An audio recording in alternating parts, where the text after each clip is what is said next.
Ukiandaa walisi kabla ya kustaafu, faida mojawapo ni kwamba unaondoa migogoro ambayo ingejitokeza kama mambo yangeenda shagala bagala bila kuwa na walisi. Kwa hiyo kuna umuhimu sana wa kuandaa walisi kabla ya kustaafu, kwa sababu unaweka hoda nzuri ya familia yako na namna ya mali zako zitakazofanya nini, zitakavyotumika.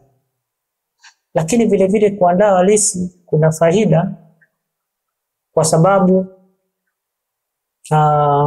naposema namwandaa mlisi simaanishi tu kwamba namwandaa mtu kwa ajili ya kuchukua mali zangu, lakini kimsingi ninamwandaa mtu ambaye anaweza akaziendeleza mali zangu, akaendeleza ule utajiri wa familia.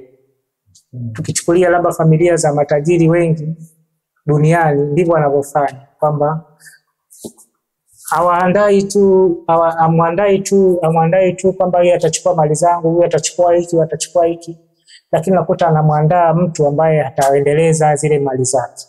Kwa mfano, kama unamiliki kampuni na ile kampuni ina wajumbe wa bodi, unaweza kuwa unamchukua labda binti yako au kijana wako akawa anaingia kwenye ile mikutano ya bodi, akawa anaona namna ambavyo taasisi yako inafanya nini, inaendeshwa, biashara zinaendeshwa na nini. Au kama unaendesha biashara ambayo haina mambo haya mabodi na nini, unaweza kuwa unamchukua unaenda naye kwenye eneo lako la biashara, akawa anaona namna biashara inavyoendeshwa. Ni hivyo namna ambavyo tunaandaa nini, walisi. Kwa maana yake ni kwamba ukifa wewe, biashara haifanyi nini, haifi, inaendelea kuwepo.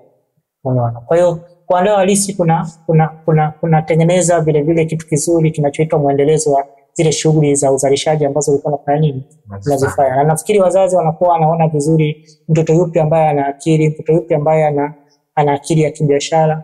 Kwa hiyo anaweza kumchukua huyu ndio akamwandaa huyu, kwamba huyu ndio atakayesimamia miradi fulani na itaenda vizuri. Sio lazima kwamba lazima uwe umefariki, lakini unaweza kumchukua mtoto wako, kaanza kumtrain tokea akiwa mapema, kumwandaa kuendeleza kile kitu ambacho wewe umefanya nini, umekijenga kwa miaka mingi. Hata wewe unapoondoka, yeye naye atakiendeleza, na yeye atakapoondoka, na ndivyo familia nyingi ambazo zimepiga hatua kimaendeleo zinavyofanya.